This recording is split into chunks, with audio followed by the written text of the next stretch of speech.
Hey guys, it's Thunder here, and welcome to another episode of the Forza 4 Top Gear Laps. Now, in the last episode, we kind of had more of a bit of a focus towards the starter cars that you can start the game off with in, well, Forza Motorsport 4 with the starter cars. But I thought in this episode, we'd tend to kind of switch it up a little bit and give us something a little bit more interesting, to say the least. Because in this episode, we're actually going to be focusing more towards tuned specials. Now, what exactly is a tuned special, in case you're wondering? It's basically a car that's, tuned either by the manufacturer, a tuning division within that manufacturer, or was just tuned by an outside source that basically makes it a more peppy, faster version of the car that it is based off of. And I thought in this episode, I'd just take 8 random of these tuned special vehicles and take them around the track just to kind of see how fast they would go around. So, of course, you may be able to see it right here as I show it in the little camera pan around. But the first car up we have is a van. It is the Ford Transit SuperSportVan at 198 horsepower, 346 pound-feet of torque, and weighing just 4,493 pounds. I did say just, because we'll get to another car later on. A very torquey vehicle. The horsepower could have personally been a little bit more, though. And of course, it is a van, so it does weigh a lot. But even despite that, it's actually not a bad car to drive around the track. It's very kind of smooth and stable, and it had more grip in the van than I was actually expecting it to have. So I was genuinely amazed, because it's just very easy to pick up and use, and I definitely can't complain there. So I would say if you really care about driving a van, this might be what you would want. Not that it's not the only van in the game. One day I'll probably have to actually showcase that other van, or at least the other notable van in the game, although I think there's also a couple more after the one that I'm thinking of off the top of my head right now. But yeah, the power wise, it moved faster than I was ever going to expect it to, so I can't exactly complain about that. So, but really, just all I gotta really do with this car is just kind of keep it going nice and smooth through the corners. Don't try to brake really late, because it's still a van. It's still gotta have its good braking points. I mean, you could see there I can go past the markers with the van, but that's because I'm not even going fast enough to really need to brake earlier than that. But there you go. That is the Transit SuperSportVan. So yes, a van has now gone around the track in just the second episode. Next up, however, we have is the Shelby Omni GLHS. The Dodge. Yes, a time when Shelby were making Dodges. A time where Shelby's were Dodges, excuse me. My brain's already hurting.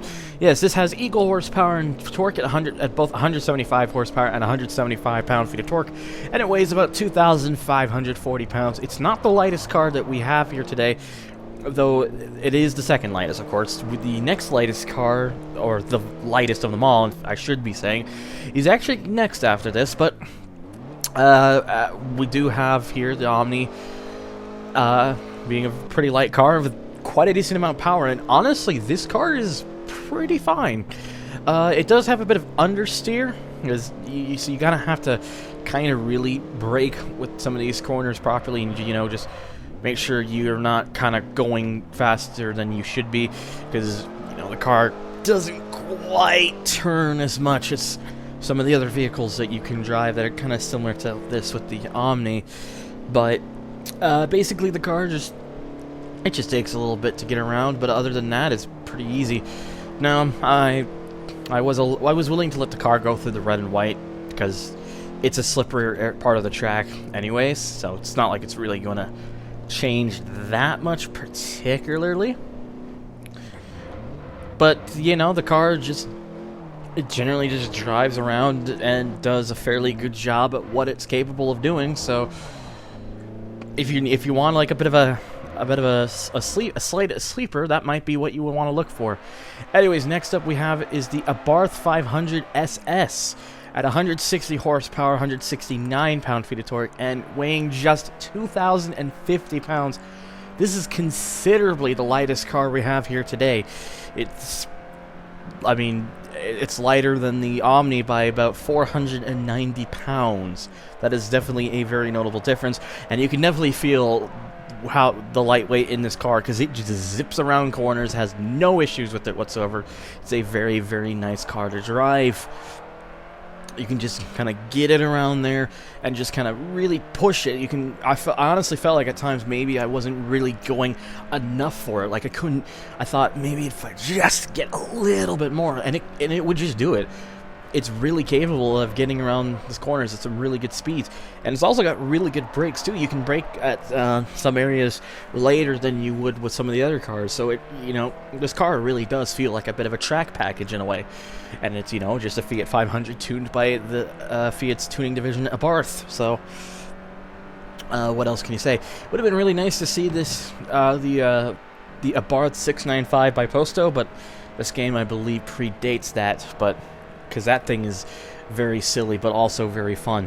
But even with the 500, you can definitely just get this thing around and really be able to push it more than you probably would have thought to be able to. So, very, very nice car. Definitely worth checking out. Anyways, next up we have one of my more favorite tune specials of the episode, just because it's a bit more unique. It is the Lotus Carlton. It's basically a Vauxhall Carlton that was tuned by Lotus. Over in other regions, you might know the base of this car as the Opel Omega. But there unfortunately was no Lotus Omega, there was just a Lotus Carlton. Anyways, 377 horsepower, so definitely a jump in power this time. 419 pound-feet of torque, and weighing 3,641 pounds. This car definitely has a lot more going for it in terms of, of course, we went from hot hatch to a saloon. And what do I think about this car? It's alright. I was kind of hoping for just a little bit more, but it's still fairly nice. The brakes are still good, and the cornering, whilst it likes to slip up just a little bit, it's still fairly controllable. So you can definitely get this car around corners without too much of a hassle. So it's not really making it it's not really making your life fairly difficult to get the Carlton around the track. So that is definitely nice to see. And really, apart from that, I can't really say much else. It's kind of really interesting that Lotus just took a regular saloon car from the day and just put a boatload of power in it and made it become like a bit of a track special. And it really shows when you drive the Carlton here. So it's a very, very fun car to drive. Anyways, next up we have is the Quinton Rampage Jackson Dodge Challenger SRT8 at 558 horsepower, 497 pound-feet of torque, and weighing 4,444 pounds. Yes, this is quite a powerful machine and also packs quite a bit of weight. It, in fact, is only slightly lighter than the van. And it definitely shows it when you drive it. The brakes are not very good on this car whatsoever. And even with the big tires that this Challenger has, it understeers. Not terribly, but it does still understeer. But again, the good thing is, even despite this, being a muscle car, it doesn't slip up. I was genuinely really surprised when I was driving this car around the track. I was really expecting, that a car like this would probably be, kind of slipping up or making some kind of mistake, but no, it didn't. It just never happened.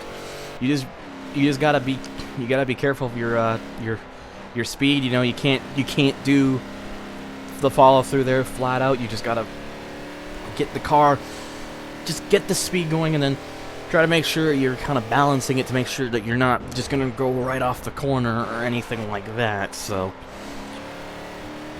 nevertheless, it's not terrible, but just keep in mind the brakes and the understeer is something to keep note of. Anyways, next up we have is the Saleen S281 E, basically a Saleen Mustang, or a Ford Mustang GT, basically. 550 horsepower, 500 pound-feet of torque, and weighing 3,556 pounds.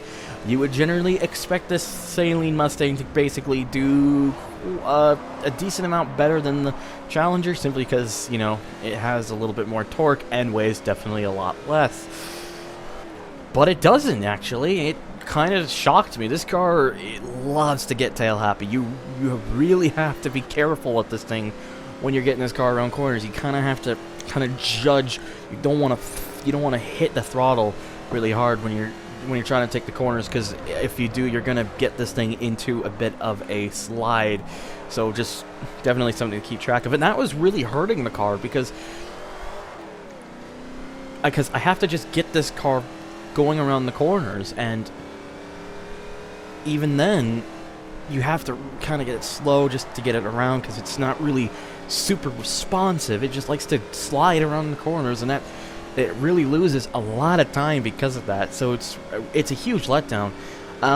Brakes wise, compared to Challenger, so it's a slight bit better. It's still not very spectacular, but it is a little bit of an improvement over the Challenger. But apart from that, the handling really lets this thing down, which is quite a shame. Speaking of handling, next up we have is the Bentley Continental GT Platinum Motorsports Edition. This is definitely the most powerful car we have here at 702 horsepower, 609 pound-feet of torque, but is also considerably the heaviest vehicle at 5,470 pounds. God, this thing is a tank.